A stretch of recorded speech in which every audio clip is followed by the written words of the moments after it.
જિયાઉદ્દીન બરાનીએ દસ્તાવેજ તારીખે ફિરુઝ શાહીમાં લખ્યું છે કે સમગ્ર ગુજરાત આક્રમણખોરોનું શિકાર બની ગયું. સુલતાન મહમૂદની જીત પછી મૂર્તિઓ તોડવામાં આવી. બ્રાહ્મણોએ હિન્દુઓની પૂજા માટે સોમનાથ નામથી બનાવેલા મંદિરમાં મૂર્તિને સ્થાપિત કરી હતી. આ મૂર્તિને દિલ્હીમાં લઈ જવામાં આવી હતી, જ્યાં લોકોના પગ તળે કચડી નાખવા માટે એને રાખવામાં આવી હતી. આ ભયાનક વાસ્તવિકતા છે. એટલે સતીશચંદ્રએ આમાં ક્યાંથી સહિષ્ણુતા જોવા મળી એ એક સૌથી મોટો સવાલ છે.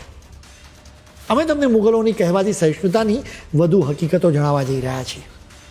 તમારાથી ઈરાદાપૂર્વક સચ્ચાઈ છુપાવવામાં આવી છે. પાઠ્યપુસ્તકમાં ખોટી વાતો કહેવામાં આવી છે.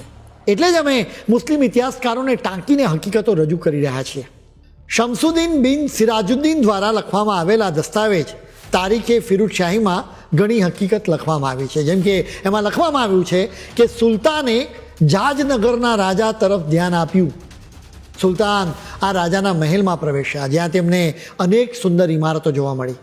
આ રાજાના કિલ્લાની અંદર પથ્થરની એક મૂર્તિ હતી, જેને કાફીરો જગન્નાથ કહેતા હતા. આ કાફીરો એને પૂજતા હતા.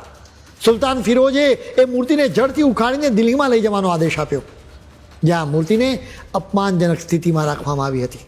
આ જ દસ્તાવેજમાં વધુમાં લખવામાં આવ્યું છે કે મૂર્તિઓ તોડી પાડવા, ઇસ્લામના દુશ્મનોની હત્યા કરવા અને પદમ તળાવની આસપાસ હાથીઓની શોધ માટે જૌનપુરથી વિજયી સેના નીકળી પડી. સુલતાને જાજનગર જોયું. જાજનગરની આસપાસના સ્થળોને નષ્ટ કરવા માટે સેના નીમવામાં આવી. આ સેનાએ તલવાર અને ભાલાથી કાફીરોના ઘમંડને નષ્ટ કરી દીધો. વિસ્તારમાં જ્યાં પણ મંદિરો અને મૂર્તિઓ તરફ નજર ગઈ કે તરત જ મુસલમાનોએ એને તોડી પાડ્યા. વિજય મેળવ્યા બાદ તેમણે દરિયા તરફ મુસાફરી કરી, જગન્નાથ મંદિરને નષ્ટ કર્યું અને મૂર્તિ પૂજા કરનારાઓની હત્યાઓ કરી.